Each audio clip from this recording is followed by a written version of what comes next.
Boa noite. Boa noite. A Polícia Federal indicia 12 suspeitos de desviar milhões nas obras do Rodoanel em São Paulo. A falta de planejamento de gastos impede a inauguração de unidades de pronto atendimento em vários estados. A greve dos caminhoneiros leva o FMI a diminuir a previsão de crescimento da economia brasileira. A interrupção de um programa oficial de saúde bucal deixa mais de 1.000 cidadãos sem dentes em Goiás. O marido é o principal suspeito da morte de uma advogada no interior do Paraná. Trocas de ameaças aumentam a tensão nas relações entre Estados Unidos e Irã.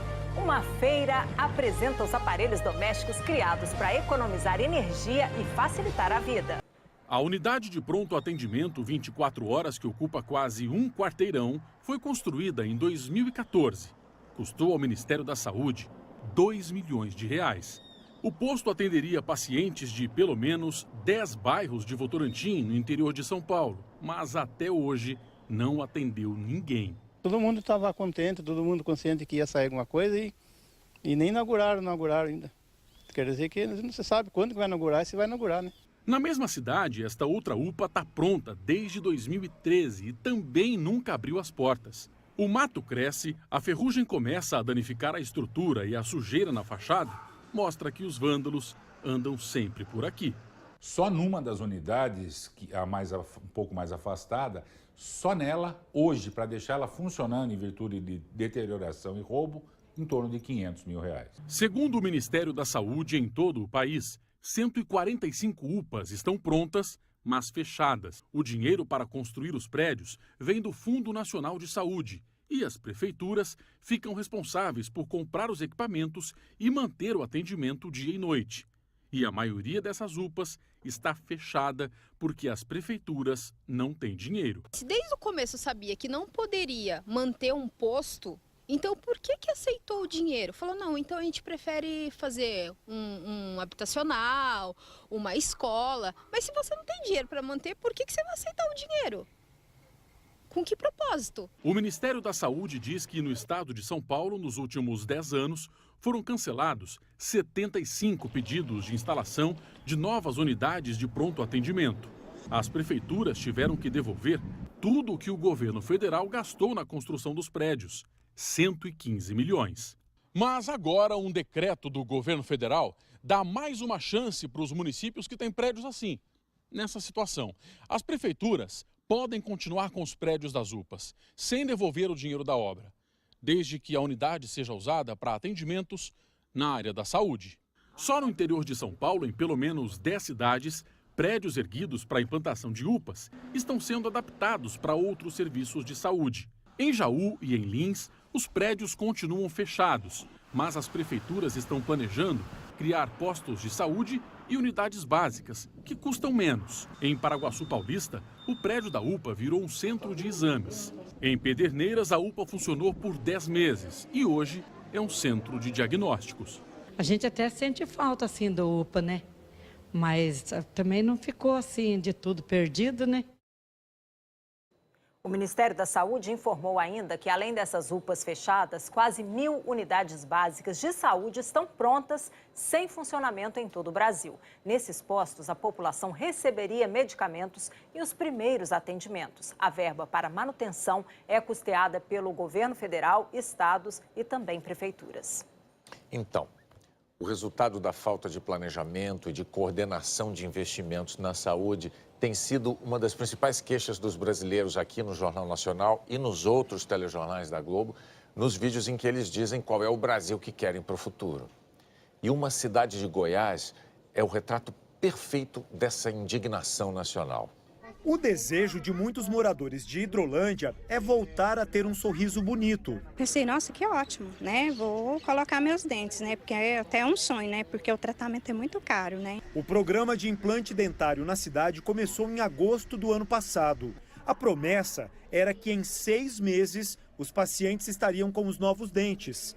300 conseguiram fazer o tratamento completo, mas 1.200 ficaram apenas com os parafusos na boca. Dia 20 de agosto agora faz um ano que eu tô com esse espino. Na minha boca ele não está tendo função nenhuma, porque não presta para mastigar, não presta para nada. O dente em ré que eu tinha aqui estava melhor. A prefeitura diz que não concluiu o tratamento porque faltou repasse de dinheiro federal. Em janeiro foi cortado esse repasse. O que não é a prefeitura, é o governo federal que repassa esse dinheiro para o Brasil Sorridente para a gente estar fazendo esses implantes. A empresa que venceu a licitação disse que não tem condições de terminar o serviço sem a verba e prometeu retomar os implantes assim que o dinheiro sair. A primeira fase do processo, ela foi 100% honrada pelo Ministério da Saúde. O que fica aberto, infelizmente ainda, é a segunda fase, que seria a instalação das próteses sobre implantes, os ditos dentes. O Ministério Público Federal abriu uma investigação para apurar o que está acontecendo.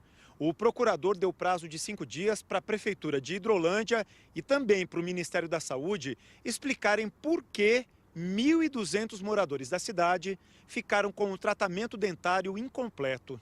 O Conselho de Odontologia também abriu investigação para apurar a conduta dos dentistas e vai propor mudanças no programa Brasil Sorridente. Que seja feita um programa com mais rigor e que seja triado esses pacientes no planejamento de início, meio e fim, para que não deixe o paciente à mercê de um tratamento incompleto. Os pacientes jamais imaginavam viver uma situação assim.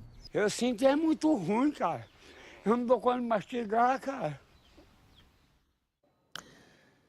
O Ministério da Saúde afirmou que a Prefeitura de Hidrolândia atrasou a entrega dos documentos necessários para continuar a receber a verba e que vai priorizar a análise das informações para fazer o repasse. A Prefeitura de Hidrolândia declarou que tenta receber o dinheiro desde janeiro, que só em maio recebeu do Ministério da Saúde o pedido dos documentos e que todos eles já foram entregues no mês passado. A Polícia Federal indiciou 12 suspeitos de desviar 600 milhões de reais nas obras do Rodoanel em São Paulo. Entre elas estão o ex-presidente e um diretor da estatal que cuida das rodovias do estado. A investigação começou em 2016 com a denúncia de um fiscal da obra do trecho norte do Rodoanel, o único ainda não concluído. E chegou aos 2 principais cargos da Dersa, a empresa de obras viárias do governo paulista. A Polícia Federal concluiu que o ex-presidente da estatal, Laurens Casagrande Lourenço, praticou os crimes de fraude em licitação, associação criminosa e falsidade ideológica. Laurens ocupou a presidência da Dersa e, até ser preso no mês passado, era presidente da CESP, a Companhia Energética do Estado. Ele também foi secretário de Logística e Transportes do Estado de São Paulo, de maio de 2017 a abril deste ano, na gestão do ex-governador Geraldo Alckmin, do PSDB. Laurens é o único dos alvos da Operação Pedra no Caminho que continua preso. O Ministério Público Federal pediu a prisão preventiva depois que 2 ex-secretárias disseram aos investigadores que eram orientadas por ele a destruir documentos. A Polícia Federal também indiciou o diretor de engenharia da Dersa, Pedro da Silva, o gestor dos contratos, Pedro Paulo Campos, 5 fiscais da Dersa e 4 executivos das empreiteiras Corzan Covisan, Mendes Júnior e OAS. Segundo a investigação, os executivos das construtoras e a Dersa assinaram aditivos para remover rochas de grande porte, só que o serviço já estava previsto no contrato inicial. O Tribunal de Contas da União constatou um superfaturamento de 625 milhões de reais na obra. A Polícia Federal já concluiu o inquérito.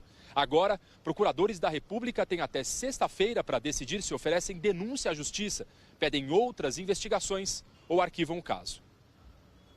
O advogado de Laurens Casagrande afirmou que o indiciamento se baseia em premissas falsas e equivocadas, que todos os aditivos foram objeto de estudo técnico e decididos pela direção e conselho da Dersa, com aval do Banco Interamericano de Desenvolvimento, que financiou a obra. A assessoria do ex-governador Geraldo Alckmin declarou que o ato da Polícia Federal terá que passar pela avaliação do Ministério Público e do Judiciário e que espera que seja feita justiça. A defesa de Pedro Paulo Campos afirmou que a decisão é arbitrária e que não existe no inquérito qualquer irregularidade envolvendo o seu cliente. A defesa de Pedro da Silva disse que ele jamais cometeu ato ilícito e que isso vai ser comprovado. A Dersa declarou que, juntamente com o governo do estado, é a maior interessada na elucidação do caso e que, se houve prejuízo aos cofres públicos, o estado adotará as medidas cabíveis. A CESP declarou que Laurens Casagrande se desligou da empresa. A OAS e a Corzan não quiseram se pronunciar e nós não conseguimos contato com o Mendes Júnior. O laudo do IML sobre a causa da morte da bancária Lilian Calixto foi inconclusivo. Ela morreu depois de fazer um procedimento estético no Rio de Janeiro. A polícia quer ouvir de novo o médico Denis Furtado, que foi indiciado por homicídio qualificado. Olha aqui. Ai, meu Deus. Os 600 ml que me convenceram a pôr, Lilian, 300 de cada lado. Uma amiga de Lilian mandou esse vídeo para ela momentos antes de passar pelo mesmo procedimento que a bancária. A amiga também estava na cobertura de Denis Furtado, o doutor Bumbum, no Rio. Sabe a Renata que você fala com ela? Mata ela aqui, ó, toda encapuzada.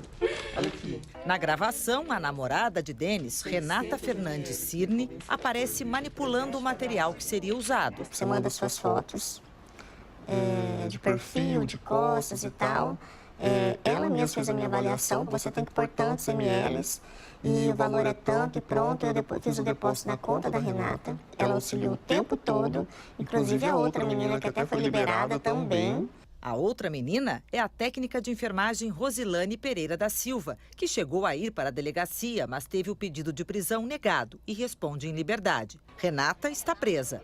Na delegacia, ela mandou uma mensagem de áudio para Denis Furtado, que ainda estava foragido. Amor, sério, tô muito chateada. Você deixou eu ir aqui a Rose, entendeu? Você nem veio para se apresentar, a gente tá aqui na delegacia há mais de 24 horas com a mesma roupa. Denis fugiu da polícia num shopping. Ao ser abordado, deu ré e quebrou uma das cancelas. Isso foi no início da madrugada da última segunda-feira. Denis e a mãe Maria de Fátima Furtado foram presos na quinta. O Jornal Nacional teve acesso ao telefonema dele para um amigo da família de Lilian, comunicando a morte dela. Eu não consigo compreender como, mas a senhora Lilian, ela teve um infarto e faleceu essa madrugada. Estou desolado aqui, você não imagina, estou acabado. Estas foram as últimas mensagens que a bancária trocou com a amiga dela enquanto fazia o preenchimento na casa de Denis. Lilian escreveu que estava feliz com o resultado, que sentia dor na perna e queria começar o procedimento no outro lado dos glúteos. O laudo do IML sobre a morte de Lilian Calixto foi inconclusivo, com causa ainda indeterminada. Os médicos legistas pediram exames complementares.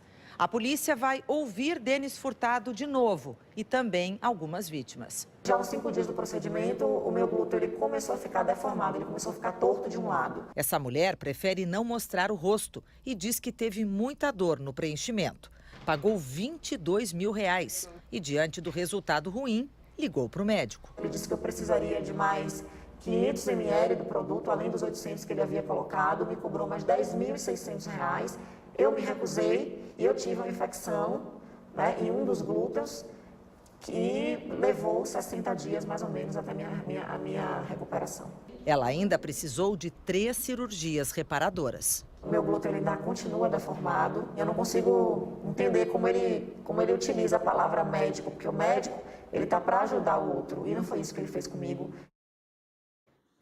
A polícia do Paraná está investigando a morte de uma advogada que caiu do 4º andar de um prédio. O marido está preso.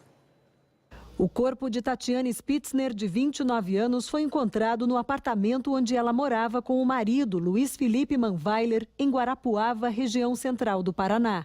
Tatiane caiu do 4º andar do prédio na madrugada de domingo. Segundo um laudo preliminar da polícia, o corpo foi arrastado da calçada para o apartamento. Um par de botas, brincos e marcas de sangue foram encontrados no caminho. A perícia também afirmou que alguém tentou limpar o sangue. Minha esposa acordou com o grito de uma mulher e depois um barulho que parecia mais um barulho forte, que para aquela pessoa até que fosse batida aqui de carro. Aí a minha esposa viu também na janela um homem puxando um corpo de uma mulher para aqui, para a portaria. A polícia tem imagens da câmera de segurança, mas não divulgou. Segundo as investigações, depois da morte de Tatiane, Luiz Felipe pegou o carro dela e saiu de Guarapuava. Luiz Felipe foi localizado a mais de 300 quilômetros dali, em São Miguel do Iguaçu, no oeste do estado. Ele dormiu ao volante e bateu em uma placa e seguia a pé na direção de Foz do Iguaçu quando foi preso. Chegaram na casa, no prédio onde eles moram, já brigando. Há imagens deles já agredindo ela, já no elevador. Do tempo da queda até ele sair foram menos de 5 minutos. Luiz Felipe Manweiler está sendo investigado por suspeita de feminicídio, que é quando a vítima é morta pelo fato de ser mulher. A pena pode variar de 12 a 30 anos de prisão. Em depoimento, Luiz Felipe afirmou que Tatiane se jogou da varanda. Ele nega ter cometido um crime contra ela.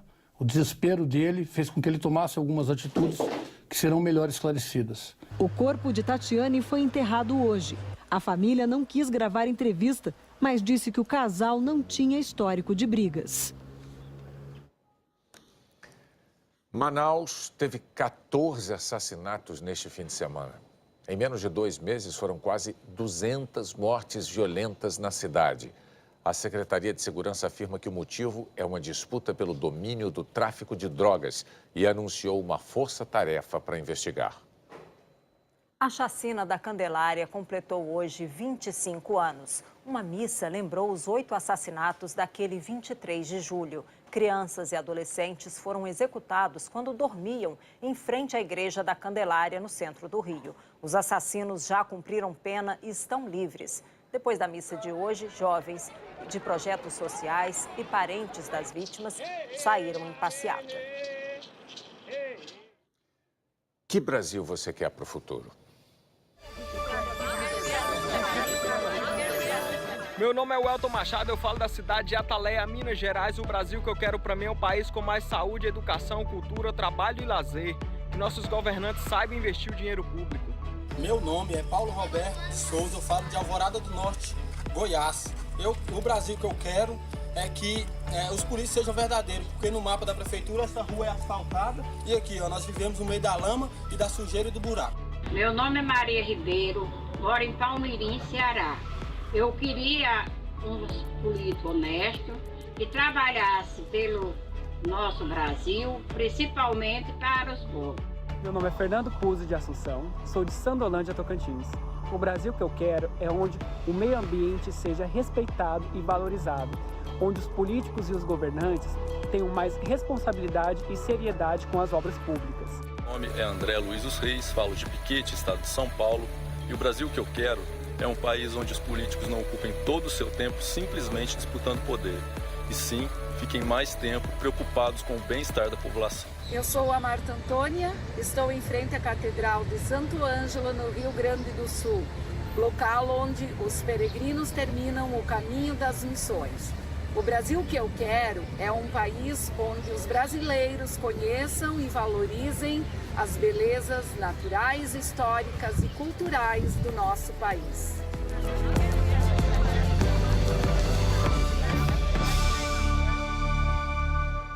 As mensagens do Brasil que eu quero estão no Globoplay, na página do JN e em g1.com.br/Brasil que eu quero tudo junto. Se você mandar o seu vídeo para cá, é você o representante da sua cidade. O Ministério da Educação prorrogou as inscrições para o FIES do segundo semestre até às 23h59 de amanhã, terça-feira. Um erro no sistema de acesso dos candidatos poderia prejudicar a inscrição para concorrer aos 155 mil contratos de financiamento estudantil. Na página do JN na internet, você encontra as informações para se inscrever. As universidades brasileiras estão recebendo alunos que estiveram longe das salas de aula por muito tempo. 2 pessoas, 2 gerações, um projeto em comum. Eu falei com ele, vamos fazer, filho, gastronomia, vamos, mãe. E assim, ele topou na hora. Aos 45 anos, Simone está fazendo a primeira faculdade da vida na mesma turma do filho Daniel. E essa parceria logo vai virar restaurante. Negócio de família. Nosso plano é crescer juntos e abraçar essa ideia e ganhar muito dinheiro, se Deus quiser. Não pode me abandonar, não. O censo escolar feito pelo INEP mostra que entre 2011 e 2016 houve crescimento do interesse de brasileiros que já passaram dos 40 por cursos de graduação, Na faixa de 40 a 44 anos, o número de matrículas aumentou 20%. O maior crescimento foi acima de 65 anos, quase 42%. Um fator que explica esses números é a necessidade de se manter atualizado para acompanhar as mudanças do mercado de trabalho. Já para quem está aposentado, a sala de aula costuma representar o primeiro passo de uma guinada que estava só no desejo até agora. Especialistas da área de economia e da educação afirmam que quem cuida da mente também melhora o bolso. É um fenômeno dessa grande mudança que a gente vivenciou recentemente, de mudança tecnológica, mudança de expectativa de vida, mudança de hábitos e a necessidade de uma maior concorrência para ficar no mercado de trabalho. É um ambiente que dá muito estímulo, a pessoa se sente renovada, é uma energia nova, é algo novo. Isso faz muito bem também para o nosso cérebro, né? Aprender nunca é demais. Depois que se aposentou como controlador de voo, seu Jorge Luiz correu para terminar a faculdade de Educação Física. Com mais de 60, ele busca uma chave para o futuro.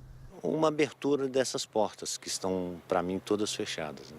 Quase todas. Quero trabalhar mais uns 10, 15 anos, no mínimo. Ex-cobradora de ônibus, Dona Vera Lúcia acaba de se formar na Faculdade de Gestão de Serviços de Saúde.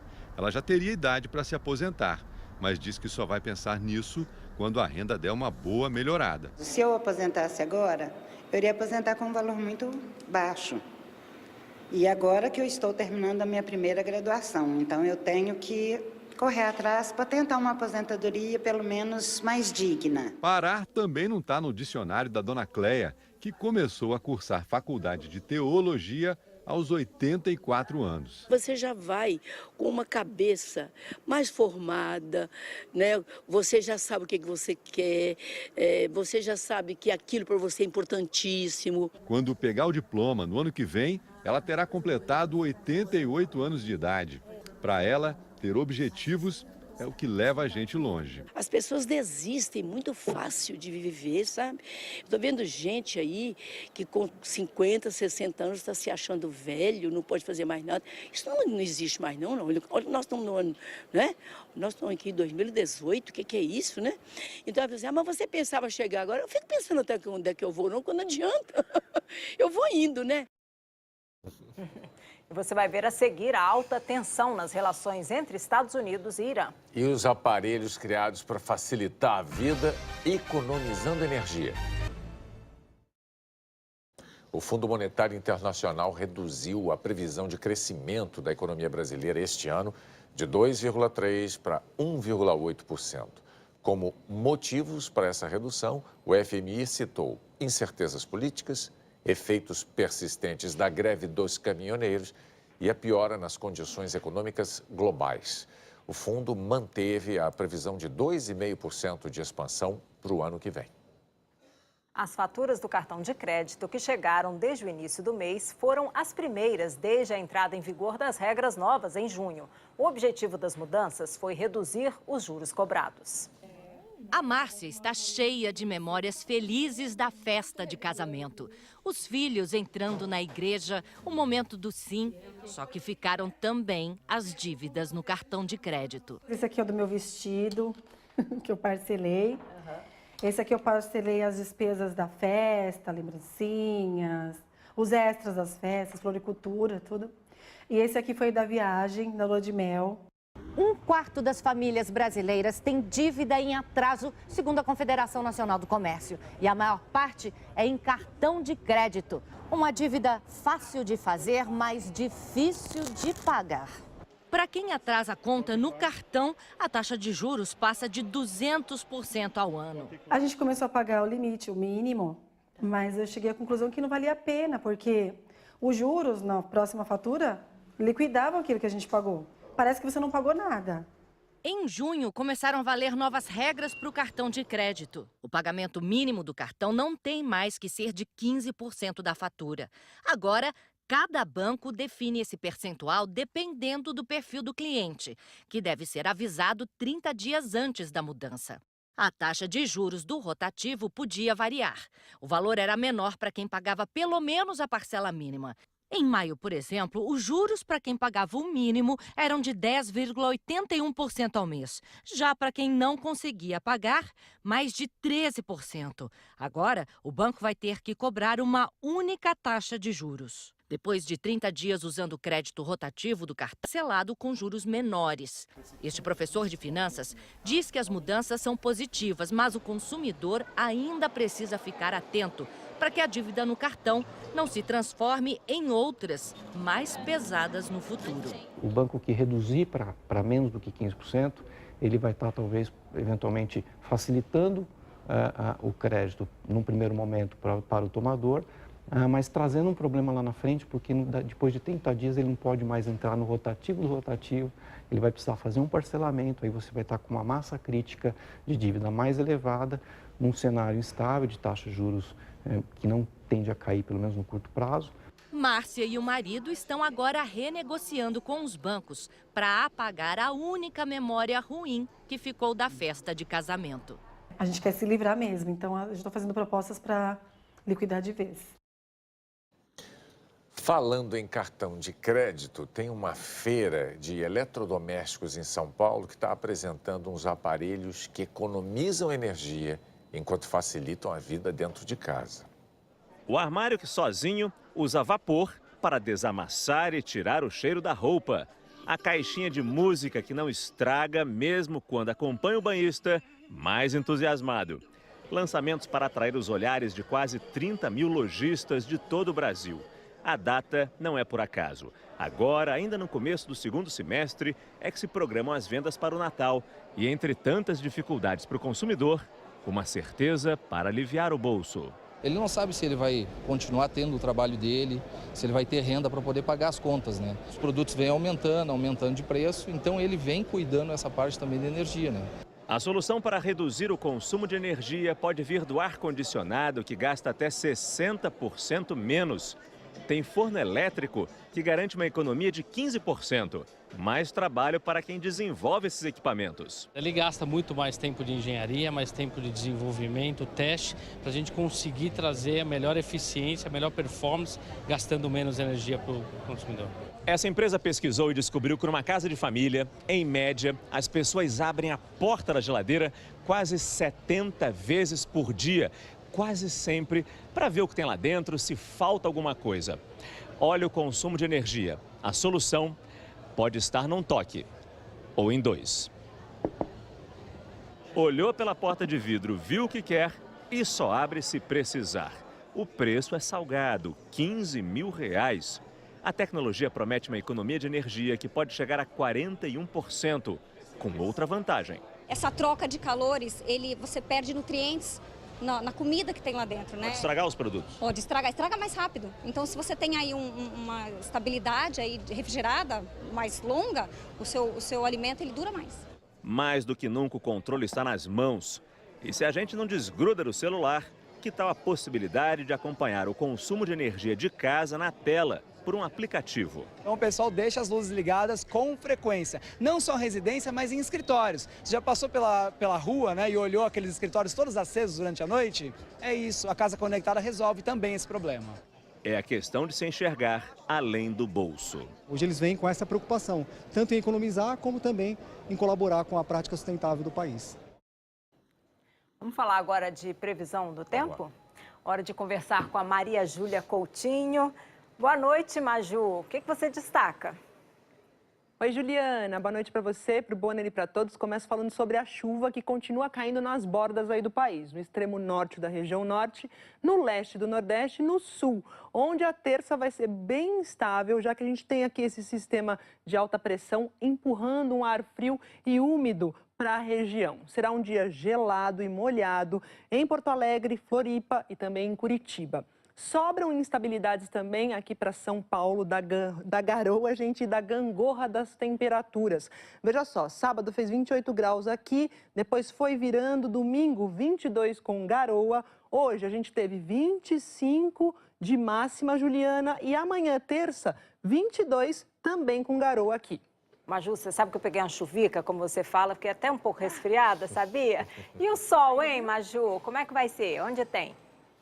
Pois é, deixa eu falar do sol. O sol está dominando o país aqui, ó, a partir do norte do Paraná, passando pelo interior paulista, Rio de Janeiro com sol, grande parte do Espírito Santo, Minas, região nordeste, centro-oeste e um bom pedaço aqui da região norte. Aliás, tem sol e secura também. Brasília deve completar na quarta-feira 100 dias sem chuva significativa. São Paulo com 97 dias também sem chuva, 91 lá em Palmas, Goiânia 64. E sem chuva, com descuido, né, as queimadas vão pipocando.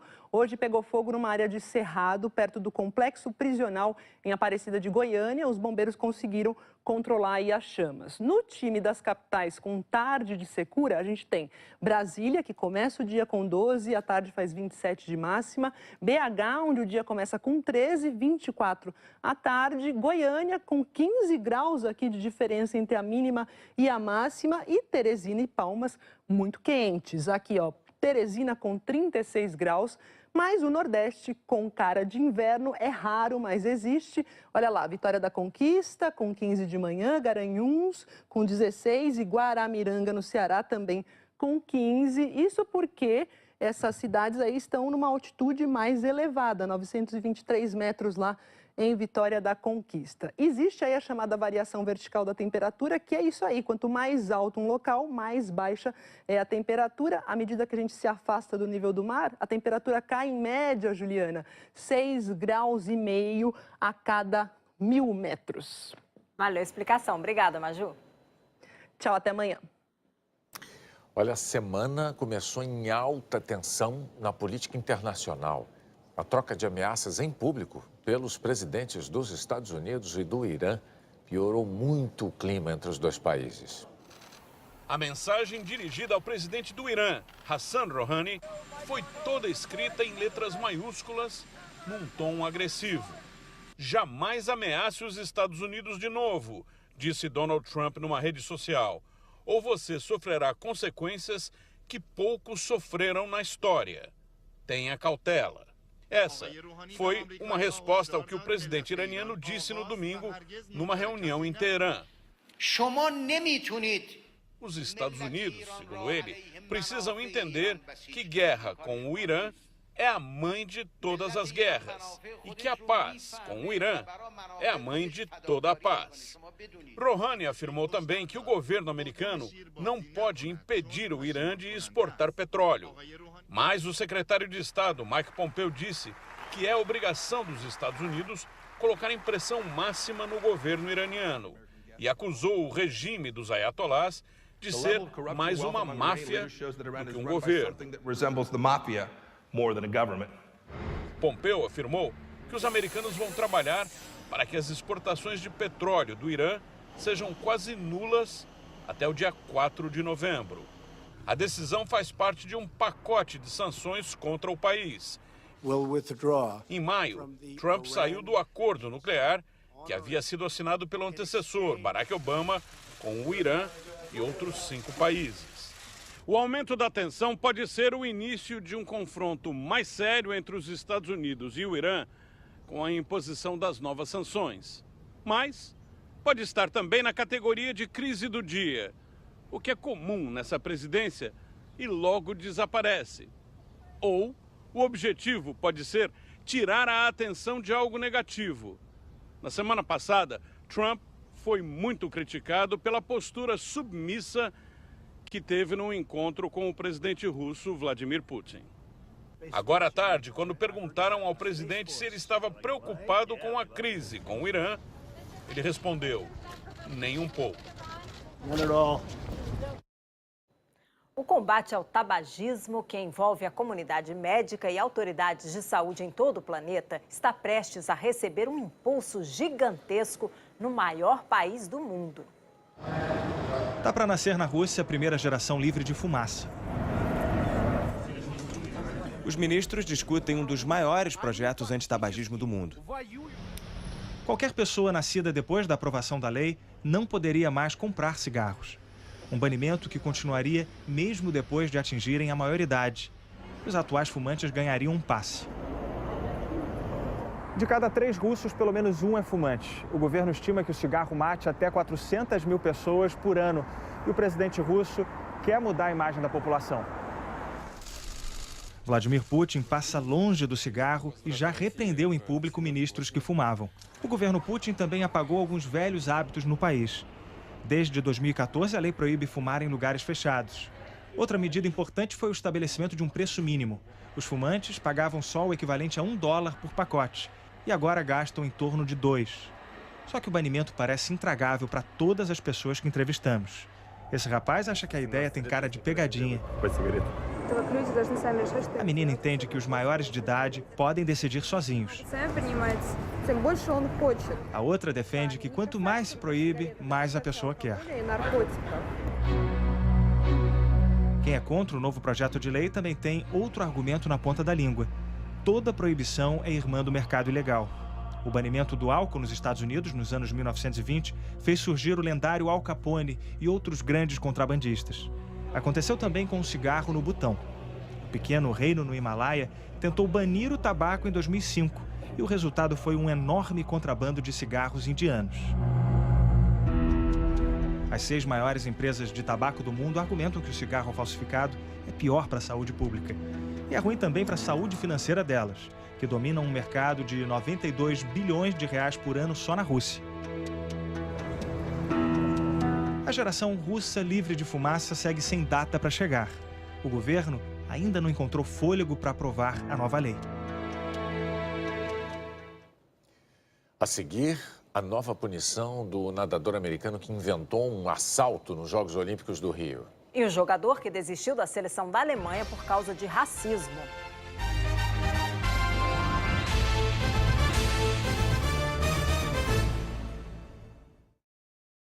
O Santos demitiu o técnico Jair Ventura. Em 6 meses e meio, ele obteve 14 vitórias, 10 empates e 15 derrotas. No Brasileirão, o Santos é o 15º colocado. O auxiliar, Serginho Chulapa, vai comandar interinamente a equipe. Um dos jogadores da seleção alemã de futebol anunciou que não vai mais representar o país. Mesut Özil nasceu na Alemanha 29 anos atrás. O craque vestiu a camisa da seleção pela primeira vez em 2009. Foi eleito o melhor jogador alemão 5 vezes pelos torcedores. E ajudou o país a conquistar a Copa do Mundo no Brasil 4 anos atrás. Ontem, em uma carta desabafo, Özil escreveu que não sente mais orgulho nem alegria de jogar pela Alemanha. O motivo? A enxurrada de ofensas racistas e desrespeitosas que recebeu depois de posar para uma foto com o presidente da Turquia, Recep Erdogan, visto por muitos no Ocidente como chefe de um governo repressor. Os pais de Özil são turcos e ele sempre mostrou orgulho das raízes. Mas o encontro, às vésperas da reeleição de Erdogan e um mês antes da Copa, foi muito criticado. Alguns torcedores e políticos da Alemanha chegaram a questionar a lealdade de Özil ao país. Quando ganhamos, sou alemão. Quando perdemos, sou imigrante, sou muçulmano, ele respondeu. Palavras que lembram o desabafo do jogador Lukaku durante a Copa. Quando as coisas vão bem, sou um atacante belga. Quando não vão bem, viro o atacante belga de origem congolesa.